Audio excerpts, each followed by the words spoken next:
Okay, this is Super Dirtman of the Exchange. Today taking a look at a Fauber bottom bracket, also referred to as a European single-piece bottom bracket. This is in opposition to the Ashtabula, which is the more common variety you'll see in the States. This is on a Swedish 1950 Monarch Aerosteel bicycle. So it has one of these Fauber bottom brackets, and it's important to note these have a couple different attributes, which we'll be seeing as we go through the process of deconstruction. There's not a whole lot of documentation, so just thought to go through the process of just going ahead and taking it apart for now, and then we could, take a look at that.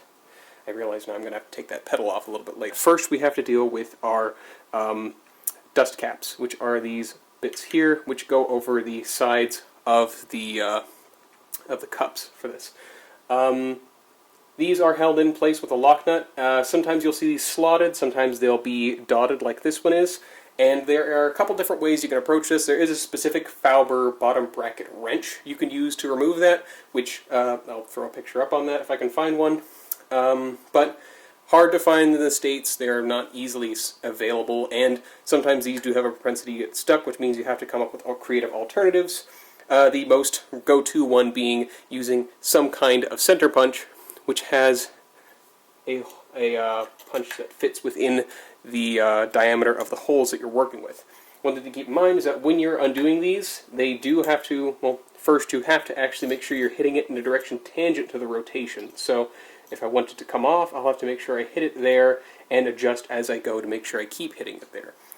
One thing to note is that these do also get fairly stuck, so perseverance is key, I suppose. So we'll just go ahead and go through the process of removing the dust cap, and then we'll start to take a look at the innards of this. Worth mentioning that all the points of removal are going to be on the non-drive side, so everything that you're going to have to undo is going to be on this side specifically. So this unscrews clockwise as such. I've already kind of tightened this one a little bit. Goes like that. So, yep, clockwise, and that will just come right off. And we'll just stick it there for now.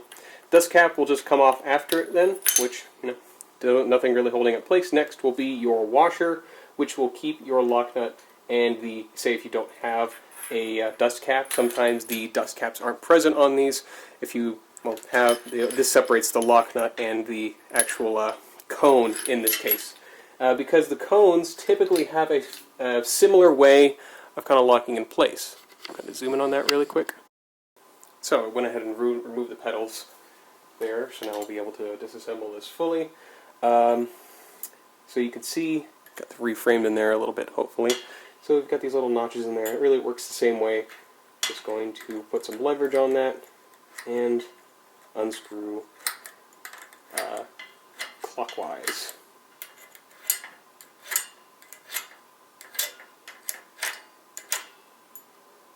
That. And that just slides off as well. So, at this point, if you need to pull out bearings, I can just go ahead and do that there. There's our bearings with their race. Go ahead and put that down. The cups, in this case, are threaded instead of being pressed, so we're going to want to remove those before we get our crank out of our bottom bracket. And this case, this particular one, I think a lot of these have these little notches in the sides, so really, it works pretty much the same way, where you're going to be just, especially if they've been on there for a while, you're going to try and hit that tangent to the direction of movement. Sorry, let me just make sure it's framed. Like that. But in this case, these ones have been well greased and previously worked on, so they come out a little bit easier, thankfully. But yes, similar situation, perseverance is key. Important to remember, since we're working on the non-drive side, these are going to loosen clockwise. I jammed in there. I think it got dirty.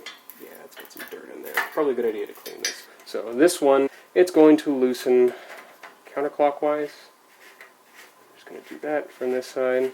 Similar situation, if you're struggling to get it off, use a center punch and a hammer as well. I believe there might be a specific tool for the removal of this in some I think there's 2 specific tools that usually get marketed out there as Fauber specific.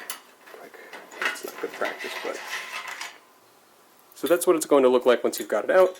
And I believe you'll find another cone that's affixed on there similarly to the other side.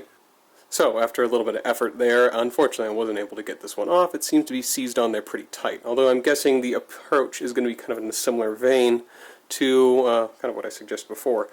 Unfortunately, the Monarch have decided to just kind of sandwich the dust cap in between this and the cone and the chainring, and there's really no great way to access those. So, as for removing it to change chain rings, unfortunately I really can't make any suggestions there, but from what I can tell, this is threaded in the opposite direction to this side and appears to be slightly bigger, so most likely this is going to unscrew in the counterclockwise direction as opposed to the clockwise for the non-drive side, which is, well, to be expected to some degree.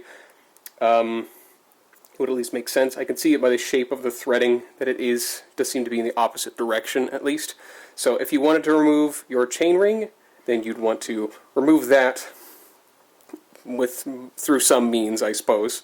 Remove the dust cap, and then you could take off the chainring and just swap it out with another one that has holes similarly placed, pretty much exactly like you would with a single piece ashtabula style bottom bracket.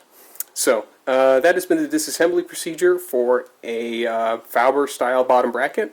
Hope that helps anyone out there who's also working with the same issue. I know I certainly had some issues finding information at first, so yeah. In reassembly, everything is just done in reverse. With a couple things to mention is that one thing is that you have to be important not to cross-thread your cups. Make sure that those get associated with their appropriate sides, and also make sure not to cross-thread them. If the threads on the inside are clean, they should go in relatively easily. If you encounter too much resistance, back it out, and then try to sink it in again, or try and clean the threads. Make sure not to force it because they are threaded, and the threads are fairly fine in this case. So, similar situation with the cones. Make sure those don't get cross-threaded either. So, you can adjust the tightness of your bottom bracket. So, pick up any slop side to side in it through adjusting those until it moves smoothly and not too tightly. In this case, this one's been well greased. A little bit of grind you can hear. I think it's from the outside dust cap rubbing up on the inside. So it's not the inside in this case. Those parts there are rubbing up on the outside. Remember to include that washer back during the assembly process. So put that back on there. Also recommended to oil the surface of that, or grease it in this case. This does not have an oiler port, so I'm just going through with the greasing process of making sure all these surfaces are greased. In this case, importantly, I'd say, is make sure to grease the interface between the dust cap and your lock nut, because these are going to, well, it's just going to help later on if you not only grease the threads, but also the interface between those for later removal. So making sure that you can actually get that off relatively easily for maintenance whenever it may be necessary.